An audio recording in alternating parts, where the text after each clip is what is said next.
Hey everybody, welcome back to Stretching Your Life. I'm Kim, this is Scout. And I'm Jinmin. We're here back with you to talk a little bit about Chapter 5, the torso. We talked last week about coming forth on this Monday to show you some things on how to work with the torso. A lot of torso issues can occur from bad posture, and we talked last week a lot about bad posture and the effects of a 40-pound head in relation to how you sit and how you stand. So over the years of being at a desk or just standing, you'll still create some of those postural issues which may affect the torso, may affect the way you sit, your breathing patterns, and actually a lot of what's happening with the digestive tract and everything inside the stomach and torso area as we sit or we compromise ourselves in poor standing posture. So it always goes back to posture. We're going to constantly reinforce that as we continue to work through the body here. Scout's going to help out a little bit too. He's a little unsure of being on the table, but we always want to include him as well. So what we're going to do is start out with some simple stretches, or actually exercises on the table that you can do just for some torso related issues, just to help correct your posture and increase a little bit of oxygen flow and trying to get you to feel a little bit better, and most importantly get you up out of the chair and keep on moving. So let's get Scout off the table. Let's put Jen on the table. Woo-hoo. We're going to start out here with a simple cobra exercise where Jen's going to be on her stomach and she's gently going to lift up. Her hands are directly below her shoulders, and she's not going to stay very long at the top here when she bridges up. She's going to stay within just a little bit of comfort zone and come on back down. She's going to breathe through the whole process. If you are limited here, you can only go halfway, that's fine. The idea here is just to encourage movement and bring in some extension of the spine, since we live in such a flexed world, bending over world, or we have poor posture as we stand. This is a simple exercise you can do every day at home. Feel free to do it on the floor. If you can, get down on the floor, and most importantly, if you can get back up off the floor. So, okay, we're gonna move on to the hip flexor stretch. Go ahead, Jen, you can play. All right, so you're gonna get in a lunge position, making sure that this foot is far enough forward that your knee stays behind your toes. You're gonna tuck your pelvis under, squeeze the glute of the leg that's down. So in this case, my left leg is down, and I'm going to squeezing that glute, tucking that pelvis, come forward, shoulders in line with the hips.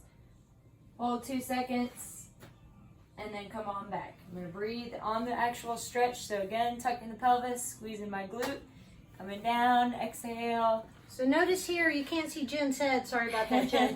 But okay. Notice as she lunges forward, she's got a nice straight spine. So she's actually getting the stretch here in this hip flexor here as she incorporates the use of the gluteal muscle lunging forward. Also, as she mentioned, this knee does not go past the toes.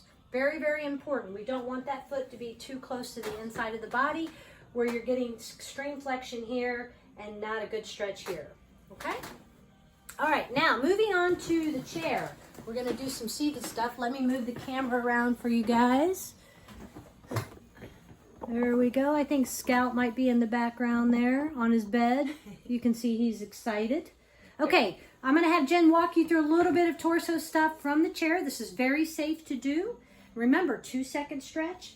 Breathe out on the stretch phase. Always return to a starting position. Jen? All right, so you're going to do forward flexion. So you're going to sit up nice and tall, good posture. You're going to tuck your chin, contract your core as you roll down one vertebrae at a time, reaching in between your knees, coming underneath. And then rolling one vertebrae at a time back, making the head the last thing to come back up.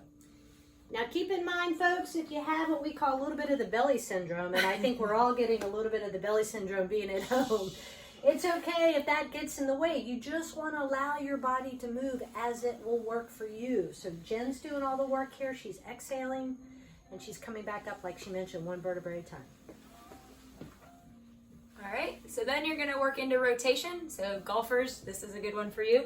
So I'm using my eyes because my whole body is gonna follow where my eyes go. So I'm gonna look over my left shoulder. My right hand is gonna come on the outside of my left leg, and I'm gonna rotate, holding 2 seconds, and then come all the way back to start. Again, arm on the outside of my left leg, following my eyes, coming right back to center. Then you're gonna work on your backswing. Left arm this time is going on the outside of my right leg. Sitting up nice and tall, good posture. So notice I'm also not like this and doing this. I'm nice and tall, and rotating into it. And then coming back to center. Then you're gonna do lateral flexion. So I'm gonna take my arms like so. Using my core, I'm gonna come over to the side and back up. If you need more support, you can throw this leg out just a little bit.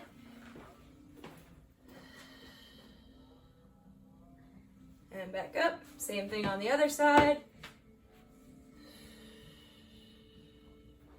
Do one more and I'm going to come in. And one more.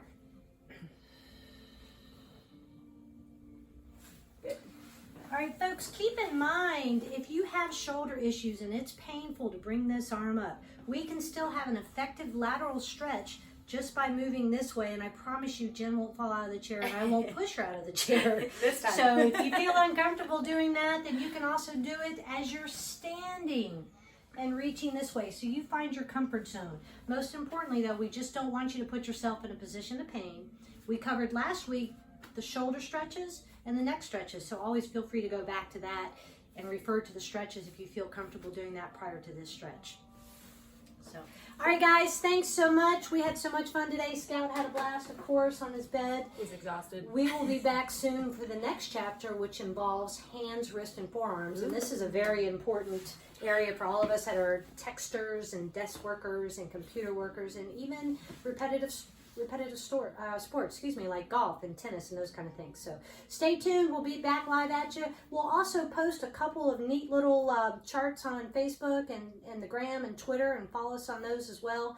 That'll show you just good posture, poor posture, what that actually looks like from a skeletal point of view. So have some fun with that. We'll be back shortly. Remember, stay strong, stay safe, keep smiling, and live with passion.